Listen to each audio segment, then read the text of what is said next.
Et c'est super important de se les poser ces questions, parce que sinon on avance sur le chemin de la vie, jour après jour, et on arrive à 40, 45 ans et on se dit « Qu'est-ce que je fais? Pourquoi je suis là ?»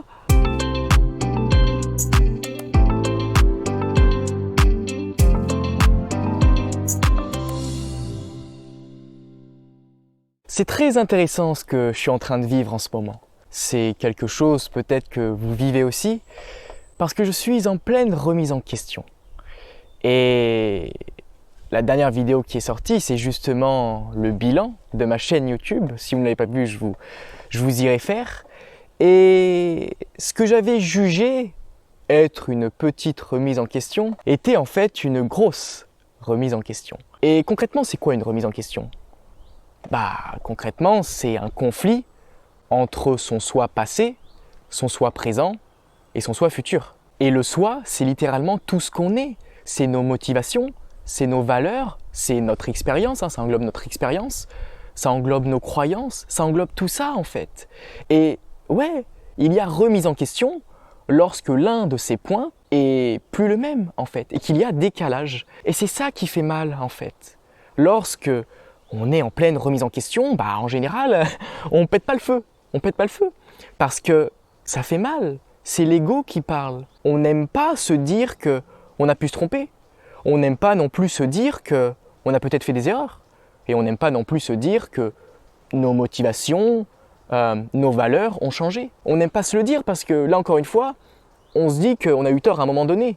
Et on n'aime pas avoir tort. La majorité des personnes n'aiment pas avoir tort. Et personnellement, ma remise en question concerne YouTube. Lorsque j'ai commencé cette chaîne YouTube, j'avais comme vision, j'avais comme projet de vous partager mes connaissances, d'être dans une démarche de conseiller, je dirais, de conseiller, j'ai les connaissances et je vous les partage. Et c'est quelque chose qui m'allait très bien selon mes valeurs, selon mon cadre de référence, donc c'est ma manière de percevoir le monde. J'étais aligné avec ça, parce que j'étais aussi influencé par toutes les personnes qui font du développement personnel. Voilà. D'ailleurs, je m'éloigne de plus en plus de ce terme parce que je m'y retrouve de moins en moins. Mais en fait, c'est ça, j'ai été formaté. J'ai été formaté à être un type de personne, à créer un type de contenu pour tel type de profil. Et ça, c'est quelque chose qui m'allait très bien jusqu'à il y a 2 mois encore. Mais ce qui s'est passé, c'est que y a eu le confinement, tout ça, cette période actuelle, qui fait que tu commences à te poser tes questions. Et puis tu réfléchis sur toi, sur tes valeurs, sur tes motivations, sur qui tu es, sur ce que potentiellement tu dégages aussi.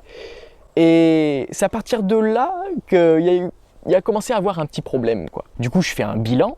Et je travaille sur mon moi, je retravaille sur mes valeurs, je retravaille sur mes motivations, sur qui je suis, sur ce que je veux dégager, sur ce que je veux être finalement. Même sur YouTube, ça concernait même dans la sphère privée, mais ça concernait aussi en ce qui concerne YouTube. Et là je remarque que je suis plus aligné avec la personne qui a débuté cette chaîne YouTube.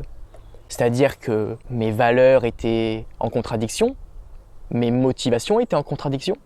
Le message que je voulais faire passer était en contradiction et même ma personne de manière entière était différente. Et du coup, à partir de là, j'ai commencé à me forcer à faire des vidéos. Je me suis forcé à continuer le format que j'avais toujours fait depuis le début. C'est-à-dire poser ma caméra, dans ma chambre, vous partager mes connaissances, vous dire faites ça et ça ira mieux, merci, au revoir.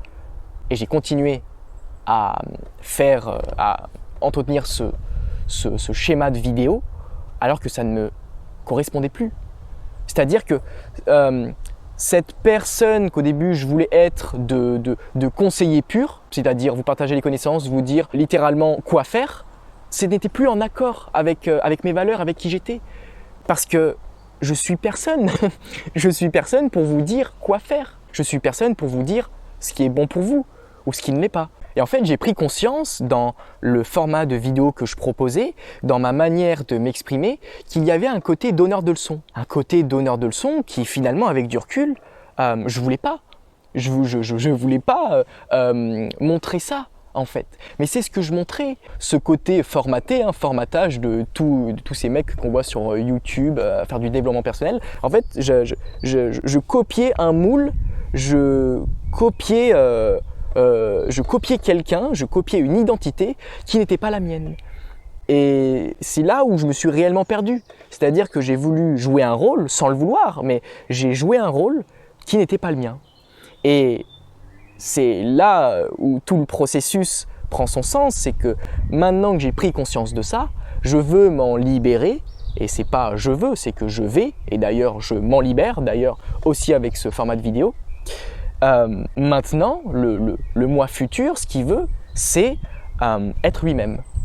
Être lui-même, c'est quoi? C'est partager sa sensibilité, c'est partager ses réflexions, avec toujours un apport de connaissances parce que c'est ce que j'aime et j'aime transmettre, j'aime partager, c'est pour ça qu'il y a des formations et il y aura toujours des formations, c'est parce que j'aime partager mon savoir, mais je pense qu'il y a des manières de partager son savoir et il y a simplement des manières de le faire. Il y a le fond, ok, et il y a la forme.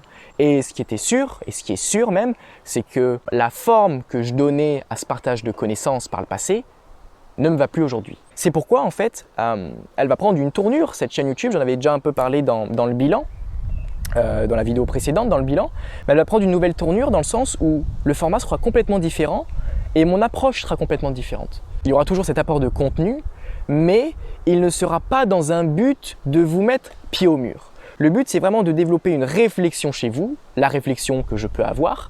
Et ça, après, c'est libre à chacun. Peut-être que c'est un style de vidéo qui ne vous plaira pas, mais dans ce cas-là, je vous invite à vous désabonner. Bien sûr, si le type de contenu que je vais vous proposer dorénavant ne vous convient pas, évidemment, vous pouvez partir. Mais voilà, on sera plus dans une démarche méditative, dans une démarche de réflexion.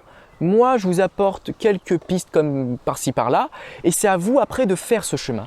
Parce qu'encore une fois, quand on parle de développement personnel, même si je m'éloigne de plus en plus de ce terme et de ce concept-là, c'est personnel.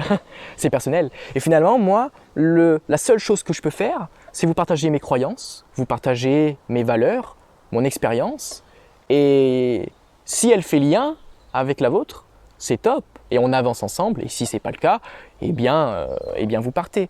Mais voilà. La réflexion que je me suis faite, une réflexion qui m'a fait mal, parce que j'ai pris conscience que du coup je jouais un rôle d'une certaine manière, et j'ai pris conscience que mon moi du passé ne collait plus avec le moi du présent. Et finalement, heureusement que j'ai eu cette prise de conscience. Et c'est tout ça aussi, c'est le confinement, le couvre-feu qui fait que j'ai eu cette prise de conscience aussi. C'est pour ça que j'aime bien dire que chaque expérience négative cache derrière quelque chose de positif. Concrètement, s'il n'y avait pas eu toute cette merde, on peut le dire, s'il n'y avait pas eu toute cette merde, très certainement je ne me serais pas remis en question. Parce qu'en plus de ça, il y a eu toute cette merde et j'ai tellement été dans le rush à travailler comme un malade. J'ai jamais autant travaillé que durant cette dernière année. Et j'ai tellement travaillé que, je me répète, mais je me suis oublié et ce qui fait que je ne voyais même pas que je jouais un rôle qui n'était pas le mien en fait. Et pour le coup, s'il y avait bien un seul et unique conseil à donner pour simplement bien vivre, c'est de se remettre en question en fait. Alors, pas le plus souvent possible, parce qu'on ne vit pas dans ce cas-là, parce qu'on analyse tout le temps nos faits et gestes, nos motivations, pourquoi on va voir telle personne et pas telle personne. Non, mais de le faire régulièrement, style tous les 6 mois. Tous les 6 mois, faire un bilan sur ses valeurs, faire un bilan sur sa manière d'être, sur ses motivations, sur ses études, son choix d'études, sur toutes ces choses-là en fait. C'est super important parce que à ne pas le faire, on se perd et ça engendre en fait plein de domaines de votre vie.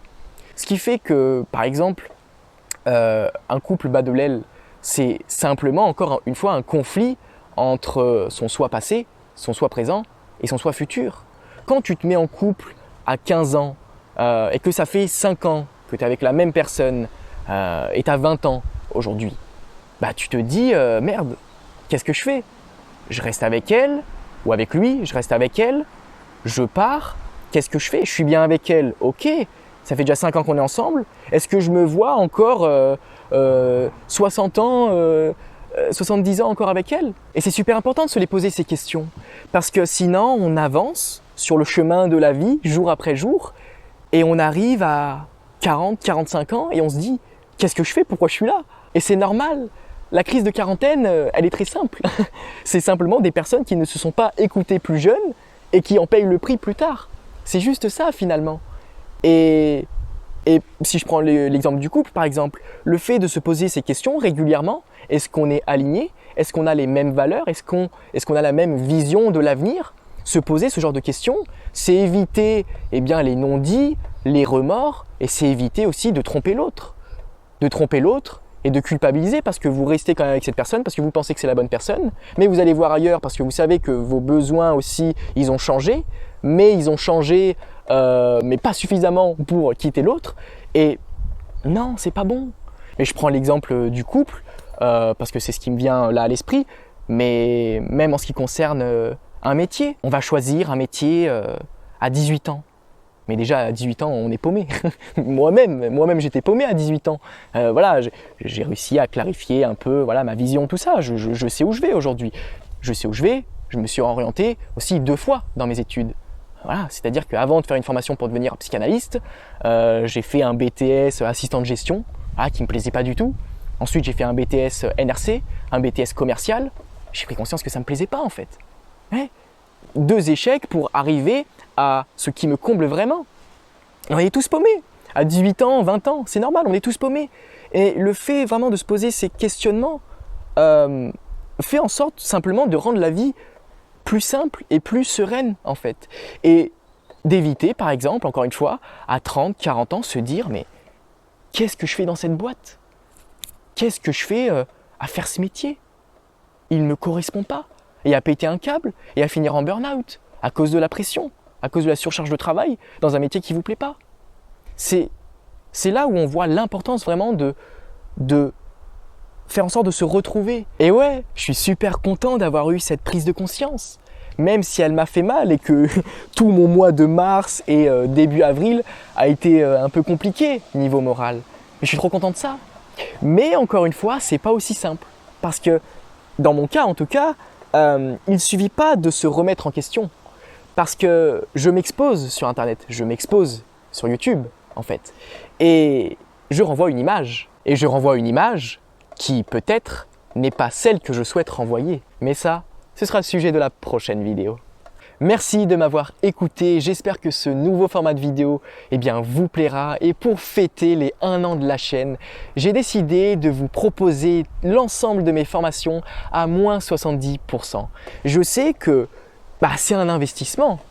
D'investir sur soi, d'investir dans des formations. Donc voilà, pour ceux qui auraient eu envie de les faire, mais bon, qui n'avaient pas spécialement les moyens, c'est le moment. Merci de me suivre dans cette aventure, merci de me faire confiance et je vous dis à la prochaine. Ciao!